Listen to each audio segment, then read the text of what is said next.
So, my friend kept talking about Twisted Wonderland, so I played it.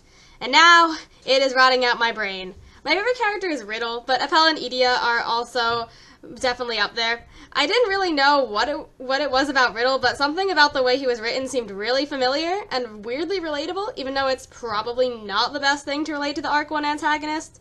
I wondered why, and then I realized Riddle acts like he has OCD.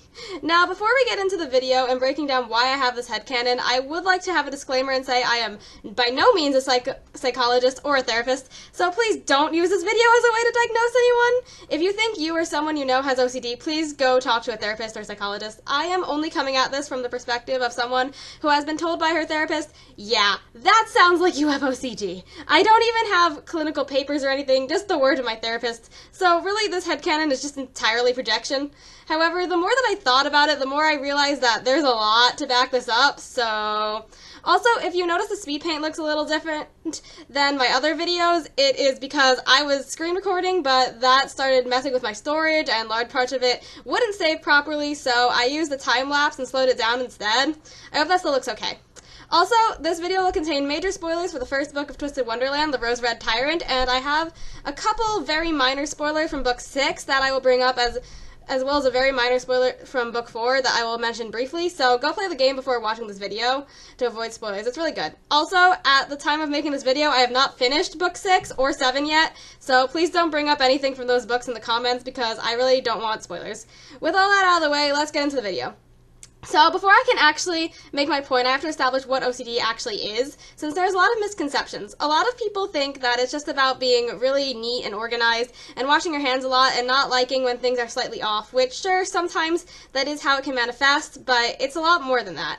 Until the DSM-5, OCD was classified as an anxiety disorder, while in the DSM-5, it is classified as an obsessive-compulsive and related disorders, which, wow, it's almost like that's in the name. That's so crazy. However, OCD does usually stem from some kind of anxiety. Basically, a person will experience obsessions related to pretty much anything, usually something the person cares a lot about, and find a way to give the person really anxious or negative and disturbing intrusive thoughts about said thing. Then, with the compulsion part, the person will engage in compulsions or rituals to try to make the thought go away. For example, saying things to yourself repeatedly, or tapping an object a certain amount of times. One reason why there's a stereotype of people with OCD washing their hands all the time is because some people have obsessions about germs, and one of their compulsions is to wash their hands repeatedly. Finally, the disorder part is that these obsessions and compulsions get so bad that they begin to impact the person's life. Now, why does this relate to Riddle? Well, you see, I believe that his obsession is the Queen of Hearts rules. As shown multiple times throughout the game, he cares very deeply about following this set of rules. He follows them out of fear that if they don't follow the rules perfectly, some people in Heartsibule could end up failing their classes or not living up to the Queen of Hearts standards. These are values that are very important to him for reasons that I will definitely get into later, and OCD does tend to prey on things that we find to be very important. Not to mention that Riddle is obviously under a lot of stress due to being dorm leader since he was only a week into his freshman year. OCD compulsions are a very not healthy way to release that stress. This leads into his compulsions of the way that he follows these rules. First of all, this rule book that he follows is filled with some of the most, oh my gosh, that sounds like something someone with OCD would do stuff.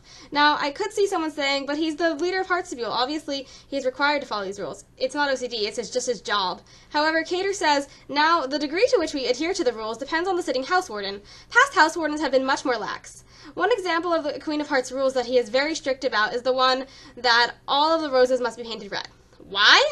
I know the Queen of Hearts came up with it, but still, most people, even if they respected the Queen of Hearts, if they were not living directly under her dictatorship, they would probably not be so fixated on following that rule. Painting these roses is also a very time-consuming thing, and the thing about OCD is that it ends up taking a lot of time out of your day that you could have spent doing literally anything else in order to appease the OCD, and get it to stop spiraling around in your head, making you all anxious.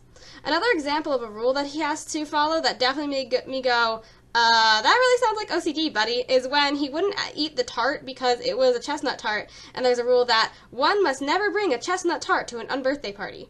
He also has a lot of other rules revolving around food, such as Rule 186, never eat a hamburger on Tuesday. Rule 271, one must never leave the table within 15 minutes of completing their lunch. And rule number 339, the post-meal beverage is to be lemon tea with 2 sugar cubes. Which I know, a lot of these food rules are there because the Queen of Hearts said so, but also Food specifically being a thing that he would have a lot of rituals related to makes a lot of sense, considering how much his mom would tell him about proper food intake and what foods he was or wasn't allowed to eat, because it would mess with his cerebral function or whatever, which, by the way, Riddle's mom is just the definition of an almond mom, but we'll get into Riddle's mom later. Specifically, with the thing about needing 2 sugar cubes, Riddle has this little line about how the cafeteria is in violation of the rules because they keep running out of sugar cubes, and then right after, the little animation of the blot filling up plays, which clearly shows how something as simple as a lack of sugar cubes, which makes him unable to engage in a compulsion, would upset him so much. Anyway, fears related to food and also breaking the Queen of Hearts rules were bound to develop as a result of that. That, and I know that for a lot of people with OCD, food-related obsessions can definitely cause a lot of harm. Luckily, mine never got too bad compared to other stuff, but I definitely remember doing stuff like, if I thought the wrong thing while touching a strawberry, then too bad, couldn't eat it. It's bad now. And I also used to have this little thing where I would, line up my mini chocolate bars in a specific order, otherwise I would get poisoned. Oh no! These types of obsessions have the potential to become dangerous since, eating the right food is, important.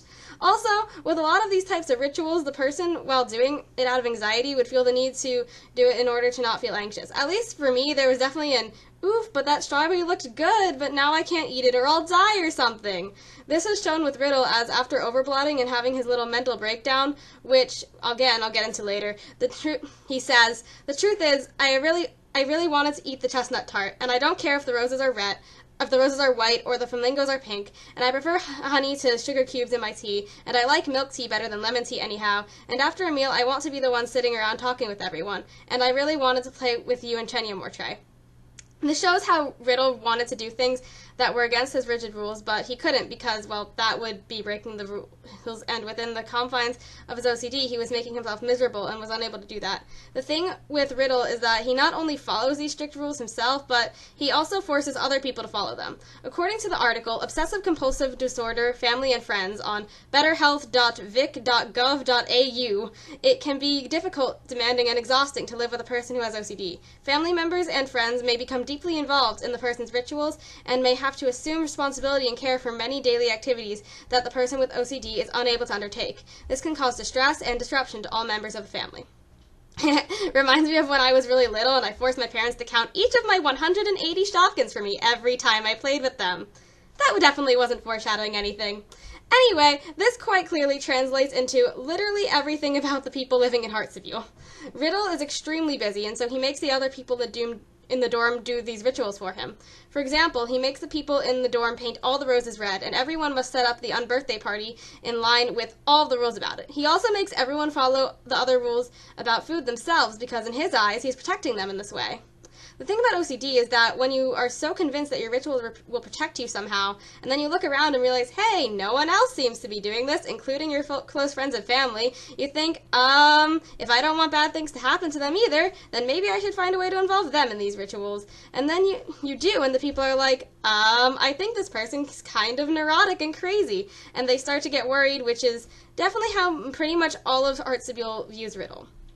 They're like, I don't know what the heck is going on with this guy, but I guess we should go along with what he says because I would prefer to not lose my head, and they want to see him be calmer. This is especially a thing with Trey, since he is the closest to Riddle since they are childhood friends, and he is his vice house warden. Trey is aware that Riddle is suffering, and he just kind of tries to go along with it because he knows that engaging in Riddle's rituals will make Riddle more calm, at least temporarily. Trey even says Riddle sees the enforcement of strict rules as a service to his dorm members in his eyes. Being bound by rigid guidelines by fear is a fast track to personal growth, and on the flip side, he sees the violation of those rules as an inexcusable offense. This shows how Trey just does what Riddle wants because he knows that he has been through a lot, and he doesn't want to upset him further. However, this isn't really a healthy way of helping someone with OCD, as this just sort of enables their behavior rather than allowing them to talk about their disorder and encouraging them to seek help. The same article also says, many people with OCD experience intense fears of something terrible happening to themselves or others, having constant doubts about their behavior, and frequently seek reassurance from others. Riddle coming to Trey to get help and with making everyone do the rituals and having Trey go, yep, everything's fine and normal and everyone's doing the rituals you asked, is a form of reassurance. The way that you are supposed to help someone with OCD who has gotten you involved in their rituals is to slowly stop engaging in them while talking with the person about it to make sure that you have a plan that is realistic, that will make it manageable for the person with OCD to slowly stop the rituals that involve you. However, this is not what Hearts of Yule does with Riddle. When everyone eventually gets fed up with him, they all at once decide to stop engaging in his compulsions and tell Riddle that he needs to stop, which overwhelms Riddle and sends him into panic mode. The Twisted Wonderland equivalent of a mental breakdown. Overblot! Yay! According to the same article, suddenly stopping all involvement in a person's OCD could trigger overwhelming distress for the person with OCD and lead to increased symptoms, high agitation, anxiety, and depression. In other words, good job everyone in Hearts of Yule, ya done messed up. Suddenly doing this out of nowhere causes Riddle's issues and anxiety and anger to all bubble to the surface and get an extremely cool character design. Like, I know this is a serious moment in the game, but every time someone overblots, I'm like, oh my gosh, why is their design so cool? Props to the artist for this game, honestly. But anyway, that's off topic. What Riddle may be experiencing here is something called an anger attack, which I did not know that was what that was called until researching for this video, and I was like, oh, that checks. According to the article OCD Anger Attacks and Management, why do they happen on mantracare.org, or OCD anger attacks are intense emotional outbursts that occur when a person with OCD feels overwhelmed or frustrated by their obsessive-compulsive disorder. These attacks often involve physical aggression such as yelling, hitting, and throwing objects, which is exactly what Riddle does during his overblot scene, but with magic. He is so overwhelmed that his compulsions have stopped being completed all at once that he has gone into rage mode, basically. Another interesting thing is that in the same article, it also discusses many reasons why someone may have an anger attack. One of these reasons is unmet expectations, which it explains as having unrealistic expectations of yourself or others can lead to feelings of disappointment, which can then spiral into an anger attack. Which clearly, in that scene, Riddle feels like he has to always be right, and he is the most powerful mage, so when the people of his dorm stop listening to him and tell him that what he is doing is wrong, it results in a lot of rage. Another reason listed is stress and anxiety. The article says long-term stress and anxiety associated with living with OCD can eventually become too much to bear, leading to outbursts of anger. This shows how, because of all the stress and anxiety that is built up from trying to follow these rituals, it has resulted in this. The more a person follows their rituals, the worse they get. They make you feel a bit better in the moment, but then you learn that, hey, these things make me feel better, and then you keep doing them over and over again until it takes over your life entirely before you can fully realize what's happening. Another one is feeling overwhelmed, which the article describes as people with OCD often feel like their obsessions and compulsions are too much to handle. The feeling can quickly lead to an intense outburst of anger, which, yeah, is exactly what happened to Riddle in this scene. After you do the very awesome boss battle with Riddle, or if you're me, take way too long trying to beat the boss battle because you didn't realize that you can use honey to level up your characters and you just kept spamming the lessons button and wondering why the game expected you to be higher than level 6 to pass the fight, and then realize that you can use honey and still not being able to pass the fight and eventually just caving and buying a retry ticket. And oh my gosh, Past Banana, why did you not understand game mechanics, you fool? I literally played through the chapter again for this essay and I beat the fight in like 3 turns. It was really funny. Sorry, that was a tangent. Anyway, after you beat Riddle in the fight, you get to see his backstory with his mom. So here we go, people. The elephant in the room. That is Riddle's mom. So here's my thing. I believe that Riddle's mom also has OCD. I say this because OCD is a genetic disorder. I know that from experience. I want to make it very clear that I love my parents, and they're awesome. Hi, Mom and Dad, if you're watching this. Love you. The thing is, though, with my mom, it's like, wow, gee, I wonder where I got my OCD from. My mom has even said herself that she thinks she might have undiagnosed OCD, which would make a lot of sense, since those genes don't just come out of nowhere. Also, children tend to emulate their parents, so if your parent had OCD, you are more likely to emulate the behavior and also have it. Now, unlike my mom, Riddle's mom is actually the worst, and I would like to go into the game to personally fistfight her. However, it would definitely explain her behavior if she has OCD. She is very strict about rules that Riddle must follow, and if he doesn't, she will get all upset about it. I believe that her obsession is Riddle's health and well-being. This is a good intention, of course, but her OCD preys upon it and turns it into something ugly, and makes her into an insane helicopter parent. I say this because everything she does somehow comes down to Riddle's health. She has these very specific rules about what he is or isn't allowed to eat, and she has this very strict schedule organized for him that if he breaks it, she will be very upset.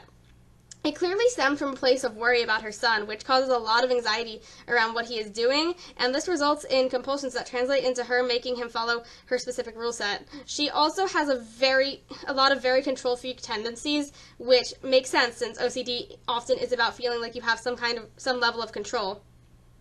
We also never see Riddle's dad, and it is implied from one of Riddle's birthday cards, home screen dialogues, that his marriage to Riddle's mom is not exactly great when he says, "I read the Queen of Hearts had a very amicable marriage. If there's a secret to that, I wish I could share it with my parents."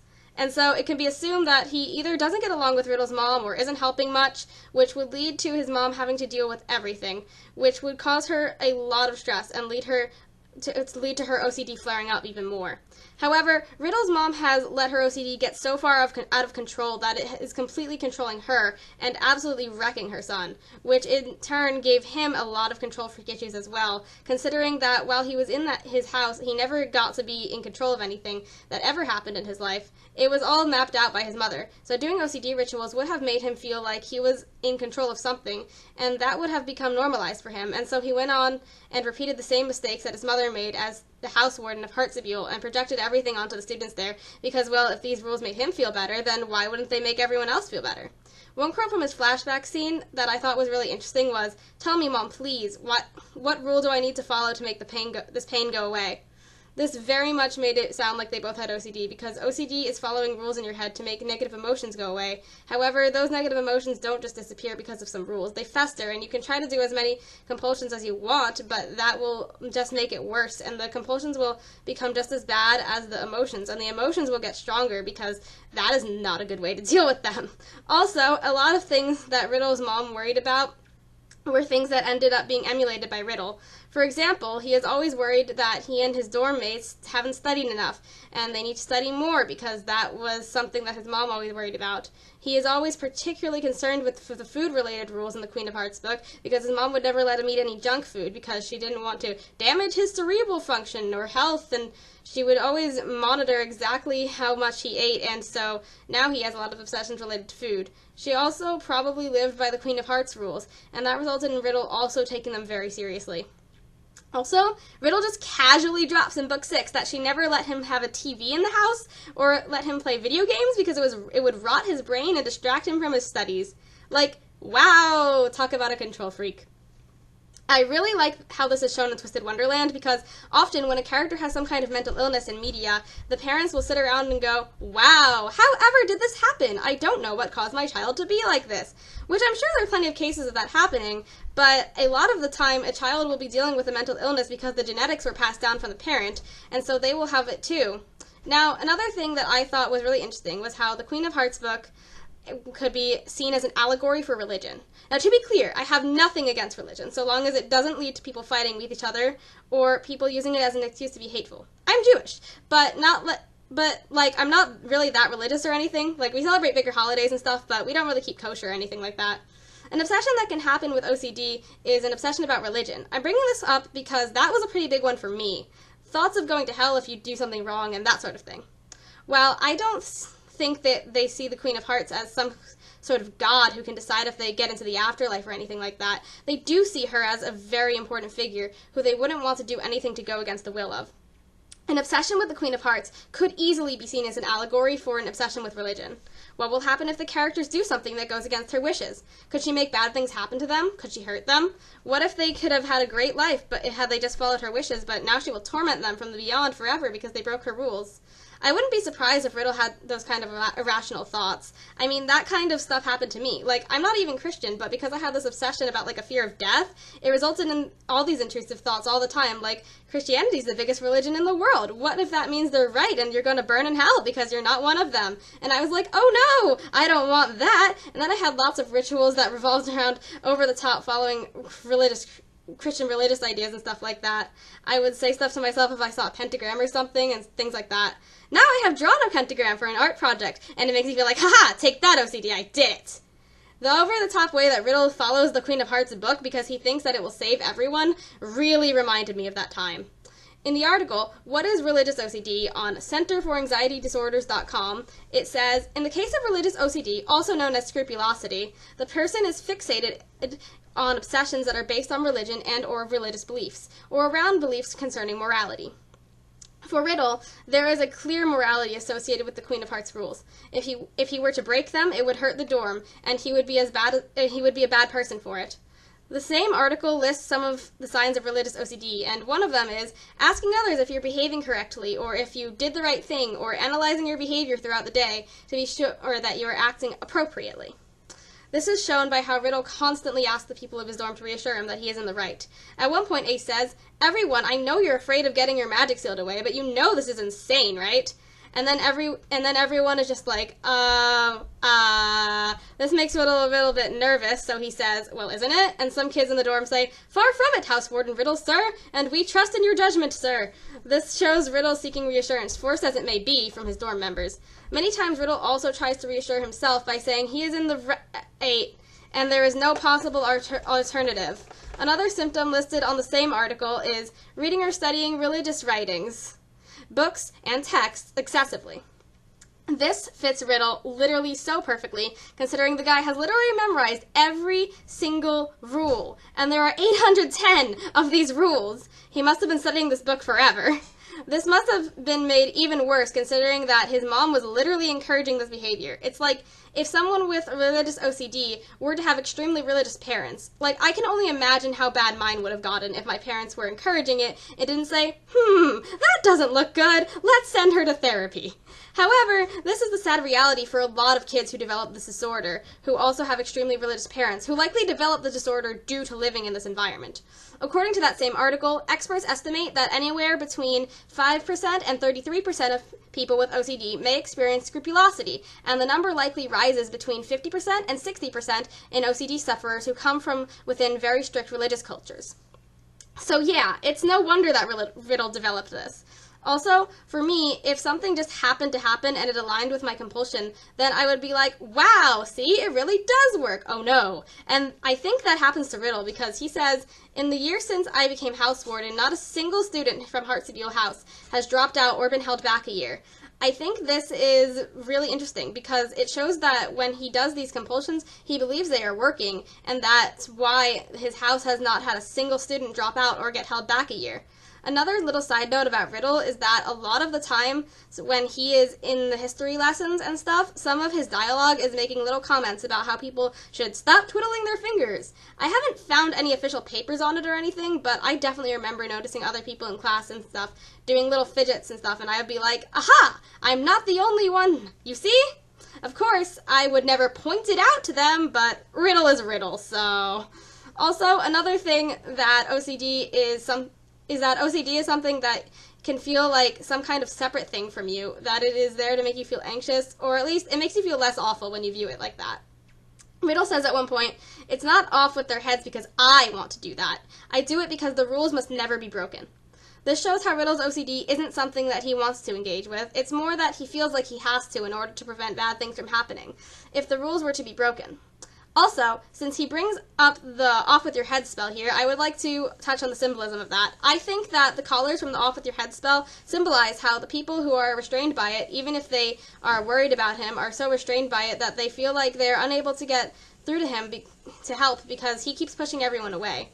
This is especially the case for Trey, considering he is Riddle's childhood best friend and vice house warden, and therefore cares a lot about him, and yet he feels as though he can do nothing but enable Riddle's behavior to get him to calm down.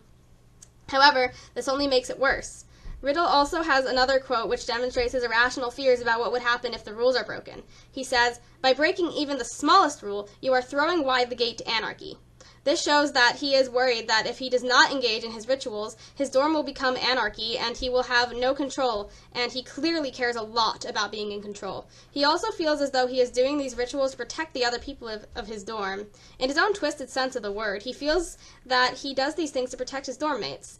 This is shown by the quote, "As much as I would like to, I cannot ignore these infractions. It's for your own sake, understood?" Anyway, after he overblots, he apologizes, and they try to come to an understanding, and Trey acknowledges that Riddle has been suffering for a while, but all he ever did was pretend like everything was normal. Most of them forgive Riddle, but Ace is still mad, so he asks for Riddle to make them another tart and throw another unbirthday party, and be a bit more relaxed about the rules. Riddle agrees. In between the time between the chapter and that chapter and the Heartstibule finale, Riddle goes to the nurse. In book 6, it's mentioned that everyone who overblotted got proper treatment and counseling, so I'm going to take that to mean they all went to therapy. Considering Riddle's behavior in the finale, it makes sense that it was a few days later, and so there was a short time skip in which Riddle started going to therapy. The type of therapy that people with OCD usually get is called exposure-response therapy. First of all, this starts with the person being aware that they do have OCD, and as silly as it sounds, a lot of people don't actually realize that they have OCD at first, because to them, it just feels like something normal that they do. It's normalized to them. There are also a lot of stereotypes surrounding this disorder, so if someone just thinks, oh, it's that thing where people clean a lot, right? Then they won't put it together that they have it.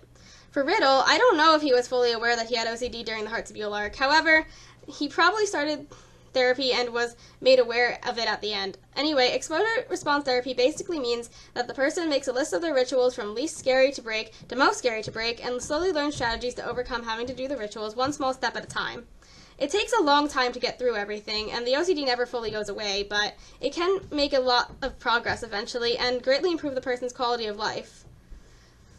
If it is the case that it had been a few days and Riddle had started therapy, then I think that it would certainly explain his actions in the finale for the Heartstibule arc. However, we don't know how many days, and considering that he is shown to already be working on some of his rituals I'm just going to assume that he had a lot of therapy for those 2 days.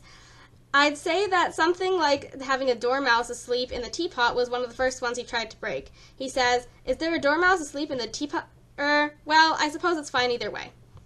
The thing about the dormouse in the teapot is that it was never something that Riddle made too much of a fuss over before, so it can be assumed that this didn't cause him as much anxiety as some of the other rules, so he is starting by using his strategies to let go of that one. However, later during the party, Riddle notices that there is a white rose when all of the roses are supposed to be painted red. The roses being painted red is clearly something that causes a lot more anxiety for him than the dormouse in the teapot, considering that he has made a very big deal out of this one in the past, and so he decides to paint the roses alongside the other characters to fix them because he can't let this one go. However, it's clear that he still has a long way to go, but at least he is working on managing his anger, and he didn't immediately lash out when the roses weren't painted. He simply went ahead and did the ritual with the others, since that wasn't one that he was ready to change just yet. Well, they are painting the roses. Cater says he might chill out a little, but he wouldn't be Riddle if he weren't a perfectionist, which I think is nice because it shows that Riddle's entire personality doesn't have to change. He can still be a perfectionist. He just needs to find his way to a point that doesn't stress him out as much. It also shows that he still has a ways to go, but that's okay. He's able to slowly make progress, and now that he has opened up about it to the other Heartstibule kids, they can understand him better and work so that they are not enabling him, but also are not aggravating his OCD.